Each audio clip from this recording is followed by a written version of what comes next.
Hello everyone, I'm Lucas Clawson, historian here at Hagley Museum and Library, and this is Hagley From Home.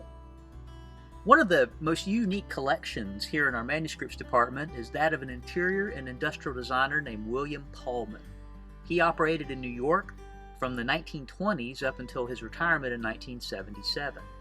So what does that mean to be an interior and industrial designer?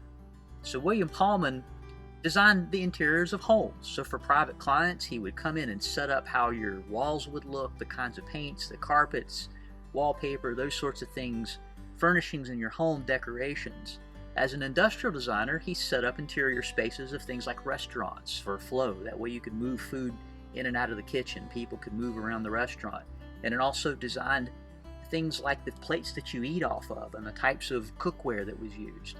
So William Pahlmann studied at the Parsons School of Design in New York in the 1920s. And he also studied at the Parsons Extension School in Paris. So one of the things we have in our collections is one of his notebooks from the Parsons Paris School. Inside, it shows things like this, studies of the palace at Versailles. So some of the detail work where he was learning to study details, see what things look like. And also colors, coming up with the different colors that you would see in a room and how they would combine together. Also architectural elements. So these are moldings on the interior at Versailles. He also did more contemporary work while he was in Paris.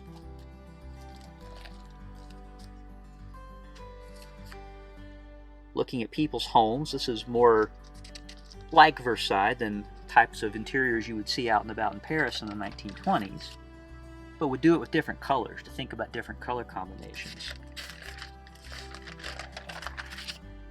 These are decorative elements within some of the rooms.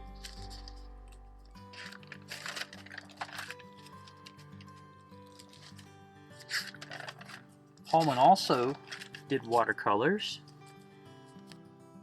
showing changes in light and shadowing. And rooms like this, a contemporary Art Deco room from Paris, showing a dining room with the windows open and full light, but then changing it up with the windows closed and light showing from fixtures on the ceiling. So all of this he used in his later work for companies like Lord & Taylor. His first big job in New York City was working for the Lord & Taylor company. So one of the things that he applied, and maybe you've heard of this, was when you go furniture shopping, you see a room set up like a room. So William Pahlmann is the first person to introduce this in the stores through the Lord & Taylor company in the 1930s. So before that, you would walk in and see rows of chairs, rows of tables. So Pahlmann thought, people can envision this a little better if they can see it in context, if you could see a room set up as it was supposed to be set up. So he worked for Lord & Taylor for many years. This huge notebook is a publicity book. So William Pahlmann's office put this together. He did this throughout his career to show off the kinds of work that he did as an interior and industrial designer. And this particular one is for Lord & Taylor, for his work for that company between 1936 and 1942.